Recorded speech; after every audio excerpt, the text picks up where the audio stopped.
SSC পরীক্ষার সময় test পরীক্ষা যখন আরম্ভ হয়, সবাই পরীক্ষা দিতে আসে।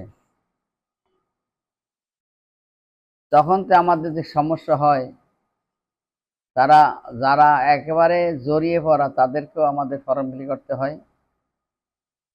স্যার মেয়ে বিয়ে দিয়ে ফেলবো, স্যার সমস্যা হইব, স্যার আমার মেয়েটা বিয়ে দিয়ে লাইতো গৃহাস আসতো না, এইসব কথা কইয়ারে ছেলে বিদেশ পাঠাম, স্যার কোনো অ্যালাউ করে দেন, এইসব করে দেখা যায় ফর্ম ফিল আপ করলো, ফর্ম ফিল আপ যে কয়েকদিন ক্লাস হয় সেই ক্লাস তারা জয়েন করে না।